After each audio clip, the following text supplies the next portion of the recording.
Tired of feeling like you're spinning all the plates in your design business and at any moment they could all come crashing down? Are you feeling like you're so close to breaking through to the next level, but those consistent projects still aren't flowing your way?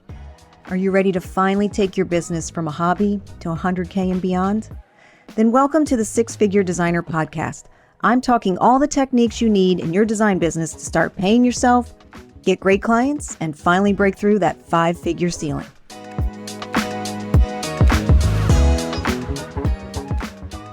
So today I am so fangirling happy to have our guest on today. You may have heard of her, I'm not sure, but Libby Langdon has been graciously accepted my invitation to come on the podcast.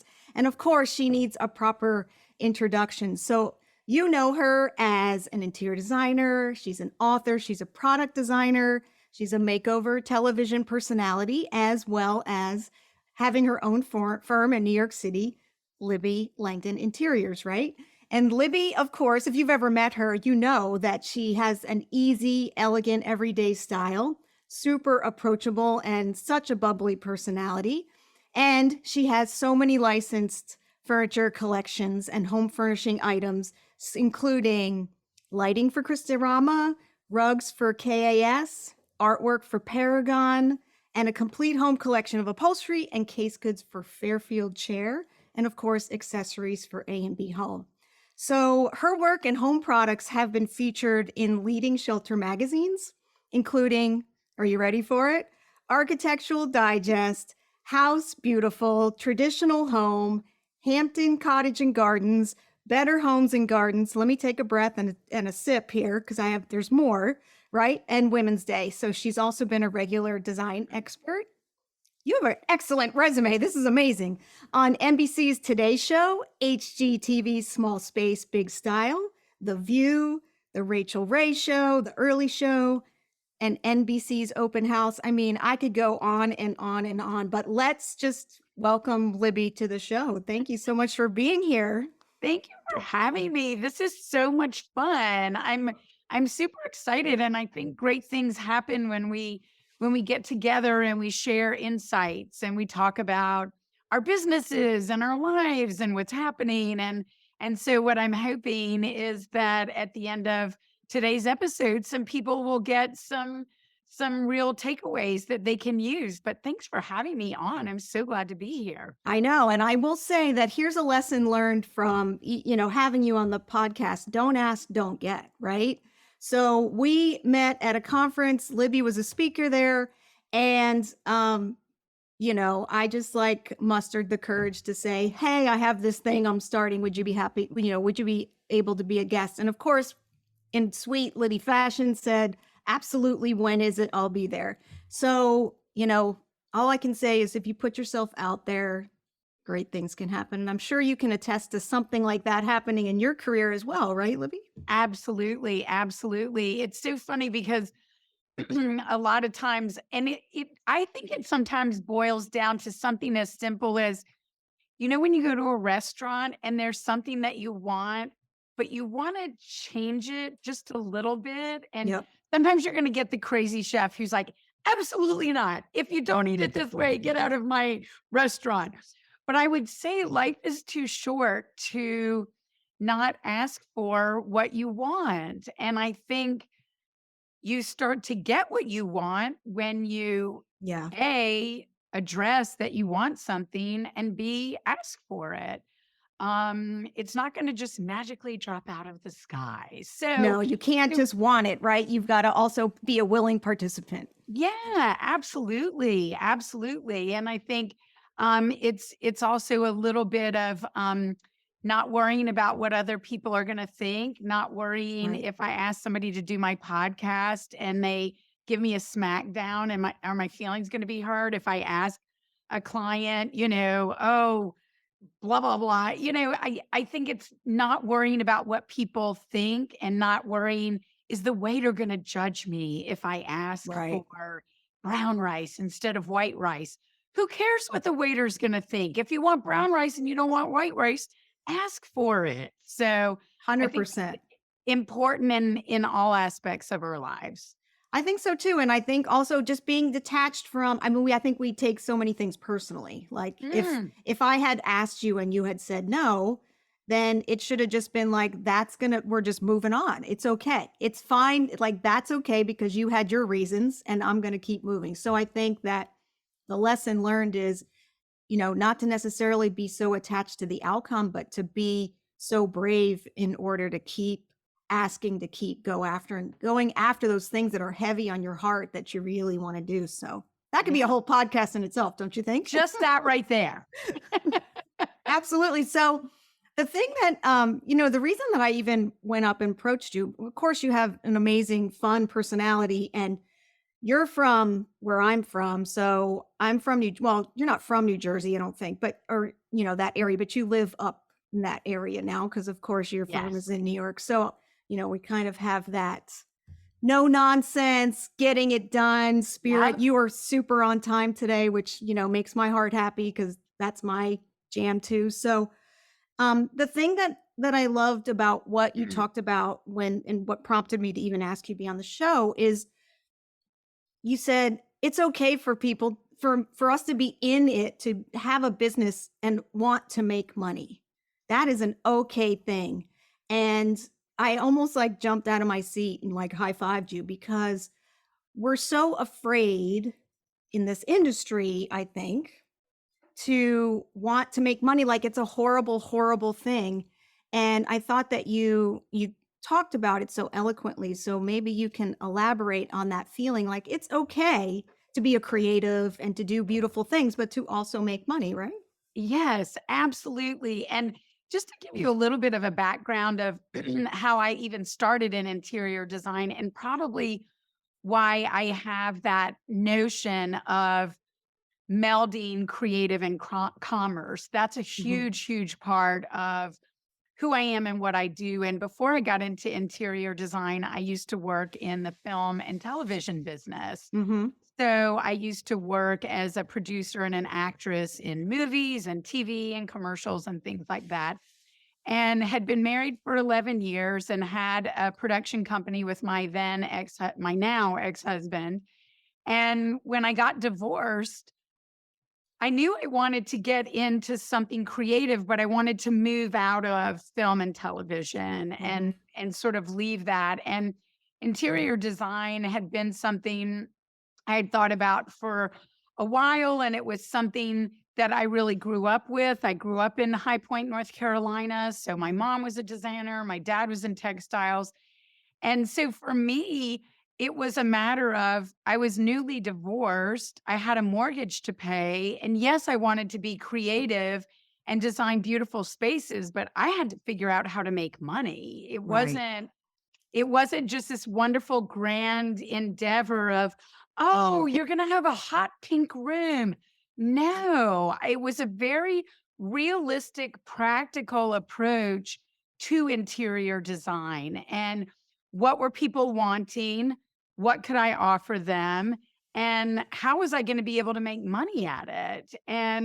Um, and and there's no shame in that, and the other thing too is in creative industries, and I think particularly interior design, we are really in touch with the way people live. We're figuring out their family life. How do they entertain? When they throw a dinner party, what does it look like? What do they want their bedroom to look like? It's very personal. Right. It's very personal practice. And sometimes people can feel bad when you start to talk money. And I know some people wince when it's the day to send out invoices. Some designers are like, oh, Yes. here to send invoices.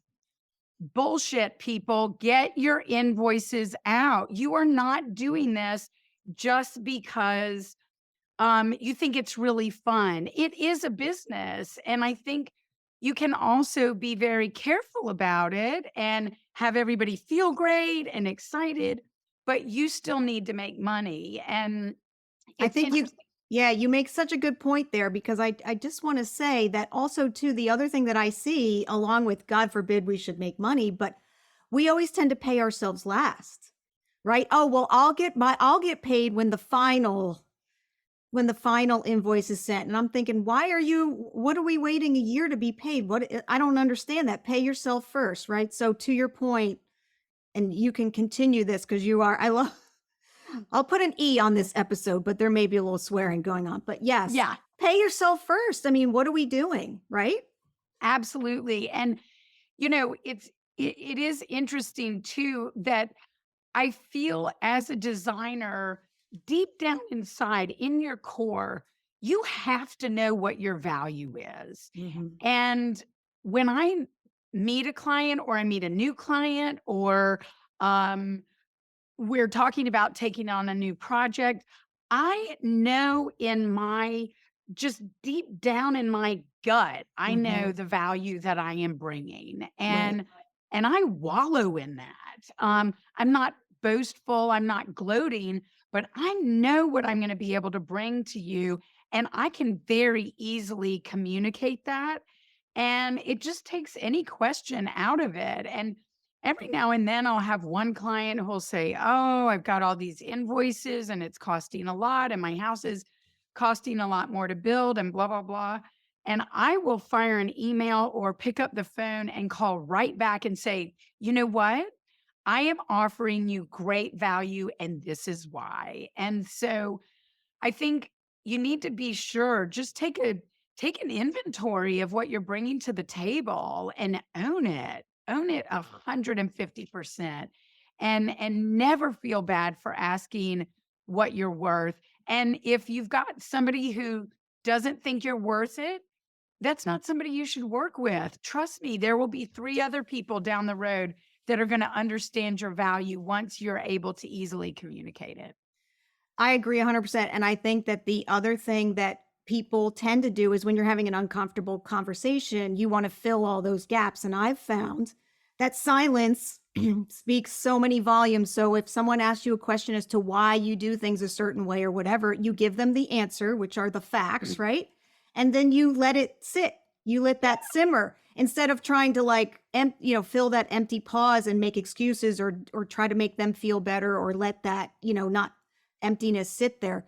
Let that pause continue and they will come around to it, I would say for sure. So, Yes. sometimes, and then the other thing I would say to people is script out the questions you have gotten, something that people have asked, or have your family or someone in your office ask some tough questions, right? And then role Yeah. play and answer those. And then what I do is I put that in my, what I call a shock and awe box, which I send to clients beforehand.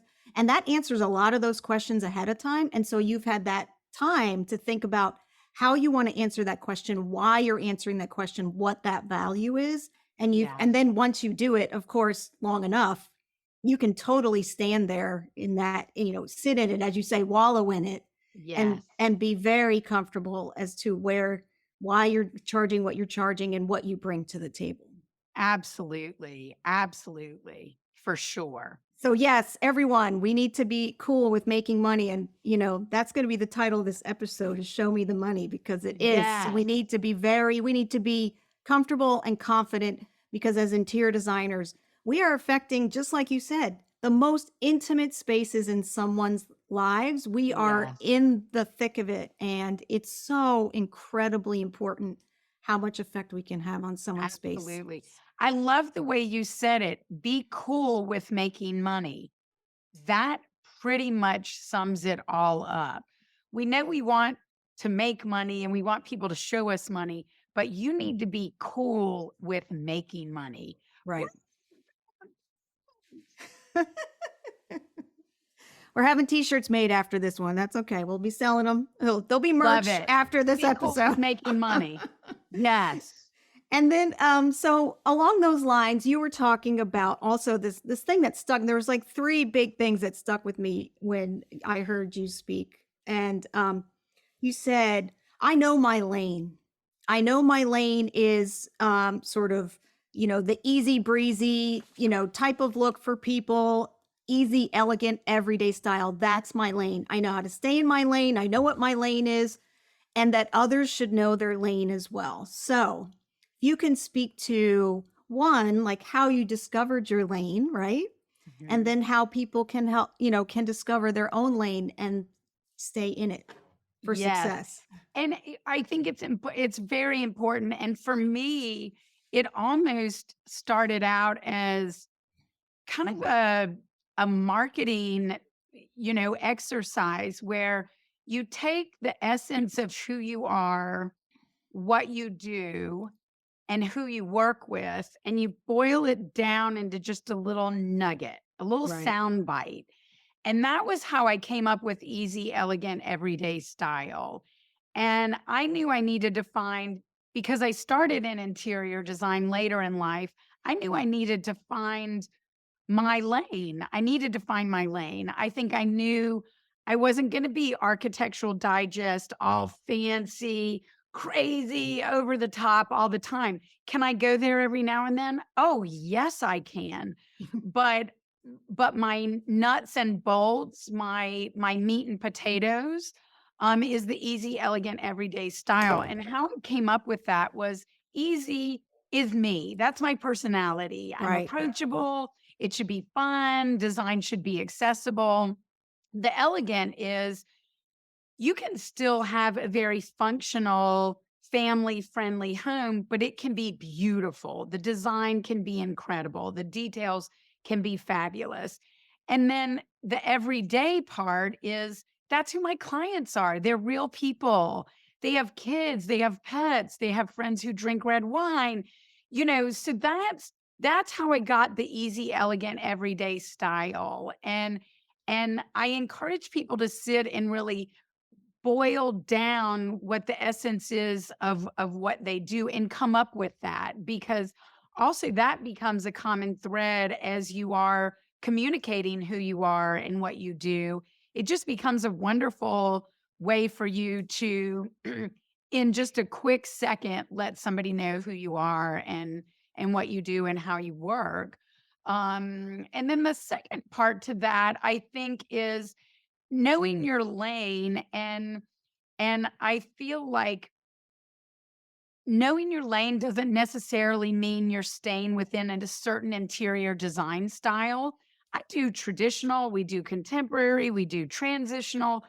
I work in a lot of different areas. So knowing your lane is more knowing your audience, um, knowing budget areas, where are you strong, where can you get stronger, and then just being set in where you are. I also think knowing your lane is very important in how you communicate and present your business, things like your Mhm. website, your social media, all of that. My easy, elegant, everyday style just boils back in and infiltrates every aspect of my business. And so once you have your lane, it really helps you stay in the direction. And I think it also helps you reach potential clients. So, there are ways to sort of structure things so that you're reaching the person that's right for you. That's in the Um, lane, right? That's that's traveling in in the the same lane lane. that you are. Yeah, and you said so many things there. Absolutely. So like even the knowing your lane, I call it knowing your North Star. It's sort of like the big idea that you're always working towards, or that next level that you're leveling up to.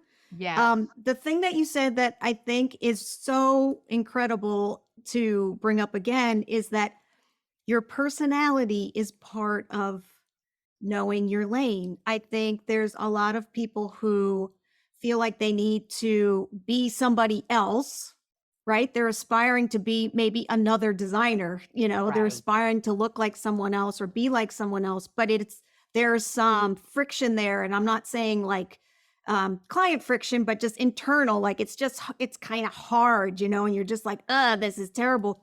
So I would, like to point that out, that part of your personality really helps you work with people that are similar or that you can get along with, right? Or that you can communicate effectively with, because that Yes. makes such a huge difference. And like all of my clients are like me, like we're like this, boom, boom, boom, decision, none of this. Yeah. I don't know. And there are people who are good at that and I do have a lot of patience. I've been told that, but I love it when I have a former CEO, a former executive, a current Yes. executive making decisions and going, "We're going. Let's just go." Yeah. Yep. And for me, that's good, and that's my Jersey girl side. Yeah. So I think knowing that parts of your personality and how you like to work also tie into the lane that you're creating between the work that you do, the type of clients you bring on. For sure, for sure. And, you know, for me, I again, tagging back to the messaging and what are you getting across to people on the outside looking in, and what is their first impression of you? And I would say a lot of people find me, on social media or they'll go on my website, and I feel that that's very representative of who I am, and there's Right. tons of video, and there's me on there kind of being goofy, and maybe I'm in my slippers, or it's just that's the secret sauce for me. That is the secret sauce for me, letting people know who I am, what I'm all about, and what my process is. So, and I think knowing my lane helps me get that across for sure. Yeah, and I will say that as many designers who hate to be on video, it is such a great way for people to get to know you and get to know your personality and feel like they know you. And I'm sure you've had this so many times. So many people have probably come up to you and say, "I feel like I know you." And you're like, "Great. Okay." So Yeah. it's just such a connector. And that attracts people to you that are attracted to your personality. So naturally, you're getting people who are already in your vibe. Yes. The other thing that you said, which was so great, is just because you pick a lane doesn't mean that you'll never do anything outside the lane. It's just that you're having a very focused conversation about the type of projects that you want for the most part, or that is your big idea or your North Star or your lane. So Yes. to be afraid that you'll never be able to take on another project that's outside of this is not at all the case, but it's setting the tone, right? To your Yes. point of everything that you're doing on the big idea front.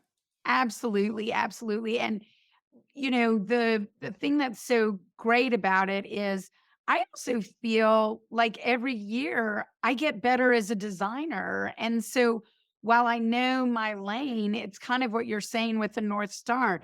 I am pushing myself. I am Mhm. having more fun. I'm being bolder with things. I used to be afraid to ask a client, "What would you think if we painted the ceiling cobalt blue?"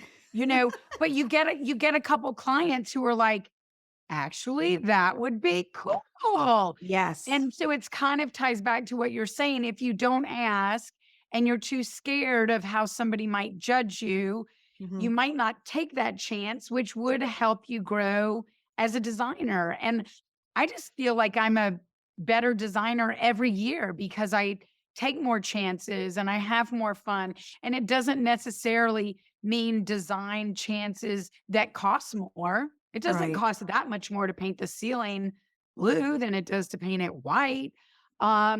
So in that respect, it's true. The lane has wiggle room, It but there's that moves, it nice, shifts. Yeah. yeah, there's that nice middle line that just lets you know you're still on your right track. Right. And I think too, when you say, "Hey," you say to a client, "Hey, what do you think about trying this?" I think clients love to be sort of in on the decision together. Like, should we do it? Should we do the, Yes. and they just think that's the greatest thing. So yes, absolutely. If you have some brilliant idea and you're in a client meeting, for sure, I would just float it past your client because, hey, you never know. They might just be ready to take it. That's where that trust, I think that's when you start to realize as a designer, you've gotten to a point where people, they really admire you and they look up to you and they trust you. And that's the type Yeah. of clients that you start to get over and over again. And they really want to hand this off to you and say, create something because I'm so excited to be here with you. Right. Yes. Oh, that's when the magic happens. That's when it's like, whoa, yeah, the Yeah, angels start singing. exactly. Yeah, absolutely, Yeah, 100%. yeah. Um, and then so kind of along these same lines, because we've been really this theme and this thread's been running throughout this whole episode, is that we should be our best PR person, right? We should be the ones saying, putting ourselves out there, not necessarily like you said, boasting, but being like, "Hey, I'm doing this." just want, I'm letting you know I'm doing this. I'm trying this. I'm, pushing myself in this way. So how are you your best PR person? How can people do that in their own I businesses? I really feel that we are all our own best PR people, and I feel that deep down inside, you know who you are and you know what you really want. Hmm. And an outside person will not ever be able to convey the passion, the excitement, the reasoning, the inspiration for why you created a room the way you created a room, Right. or why you painted the ceiling a color, or why you use this wallpaper. And um that excitement and that passion is what makes people take notice. And um so in that respect, we're our own best PR people because we're the ones who can really convey the messaging better than anybody else can. Right. And sort of going back to what you said a minute ago about people who are scared to be on camera or they're squeamish about being on camera, a couple of things happen when you video yourself.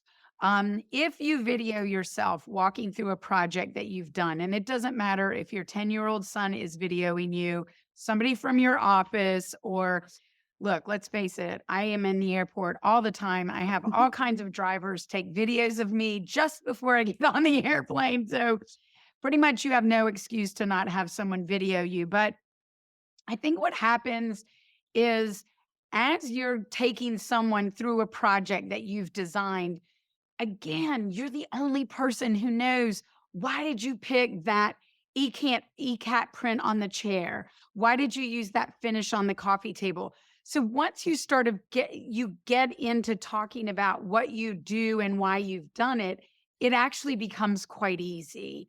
Um, and so also for me, and what you were saying earlier is, you have to remember there are a lot of people that have never hired interior designers before. And there Yes. are people now more and more interested in hiring interior designer. They're intimidated, they're scared. They have this notion that, you're going to show up in their house and you're going to say, you have to do these hunter green velvet drapes. If you don't, the whole room's going to be a catastrophe. So people have these notions of what an interior designer is, and we're bossy and we tell them what to do and we're going to cost a gazillion dollars. So when you're able to record yourself, you demystify design, you make it Yes. approachable, you make it accessible. And that's part of being your own best PR person. You're taking your messaging into your own hands. You're not having somebody else say who you are and what you do and why you do it. And I think the other thing too now is, because of social media, I get more information out this way now than I ever did when I had PR companies working with me and for me. And by the way, even if you have someone repping you as PR, you still have to generate all the copy and all the writing and why you did what you did. So Right. gosh, I tell people, get out there, get your message out there, and be fearless about it.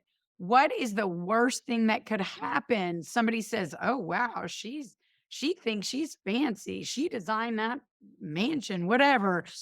You can do it in a very graceful, non-boastful way, but it's so important to let people know who you are and what you do and what you're all about. So, I think in that being in that creative industry too, like we want to differentiate ourselves, right? Instead of letting a yes. picture talk for us and letting a potential client, you know, come up with this whole story in their mind of how this came about or how easily this looks or whatever. If you're discussing all the things that happens and all the changes, of course, things get changed and then that, Yes. might throw some things off. And so having those conversations also brings it back to the craft and the uniqueness of Yep. interior design and the interior designer and the interior design and customer relationship and how incredibly important the team is. I mean, all of that brings us back to why people hire designers in the first place and not just buy something off the internet, right?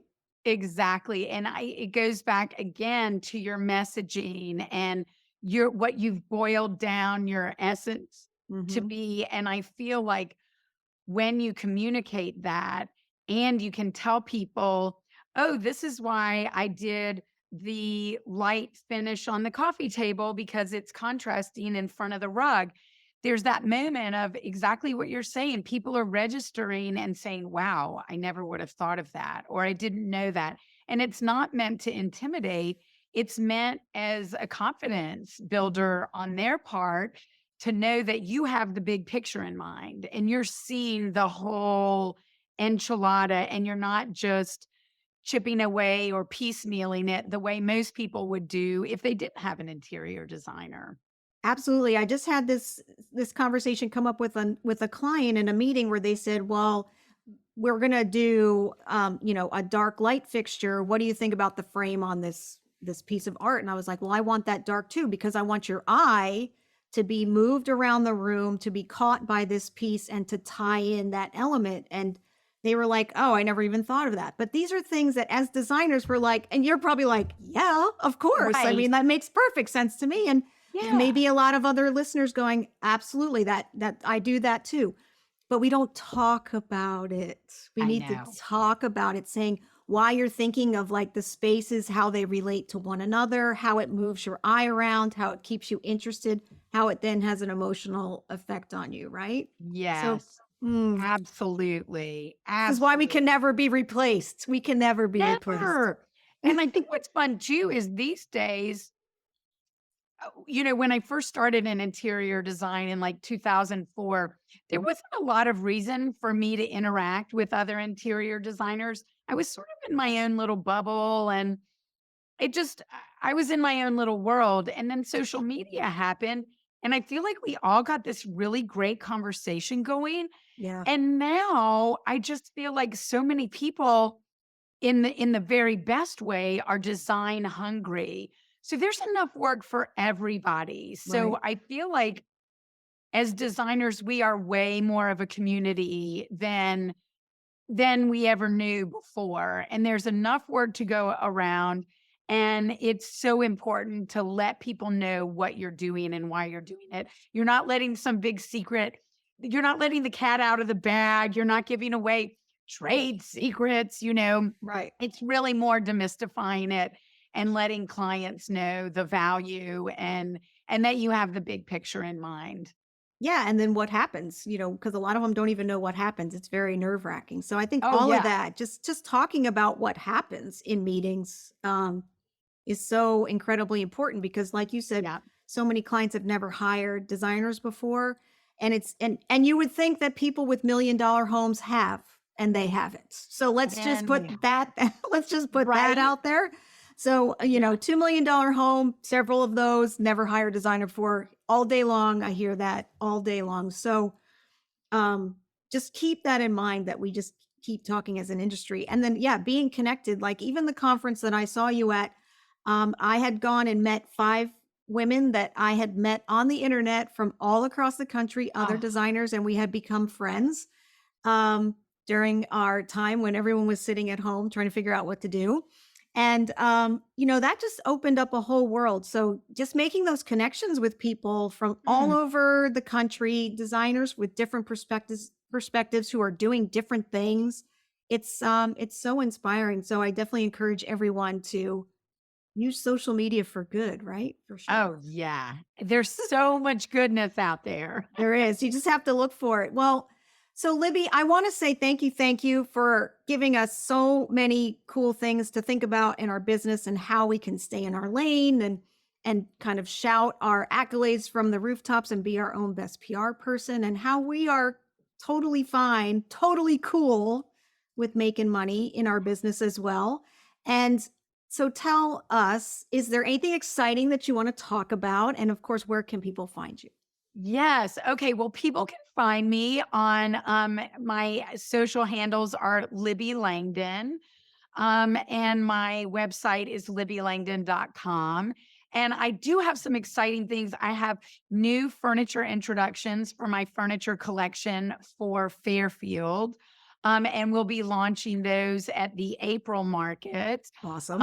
And then I've got my cast rugs, and then lighting for Christorama, Paragon wall decor, and accessories for A&B Home. And yeah, it's a very exciting time. You just have a few things happening. Nothing major. Side hustle. It's So if, side hustle. yeah, so if anyone ends up going to market in April, they're going to track you down because I'm sure you'll be out there talking about your beautiful products. Yes, absolutely. Absolutely. Yeah, I hope to see people. And I love when people reach out and DM me or contact me. It's just fun and kind of what you're saying, Pam. It's just a nice way to connect with people. And every now and then you're walking down a market hallway and you're like, oh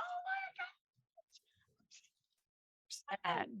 That's awesome. So, of course, if you missed all of that, that'll all be in the show notes on how to find Libby. So you don't have to be worried if you happen to be driving or anything like that. But thank you, Libby, so much for Thank giving you. us so much good information. It was such a pleasure to have you on the show. And I'm sure we're going to see some great introductions from you come in April market, right? Thank you so much. Love chatting with you and can't wait to see you soon in 2023. Sounds good. Thanks.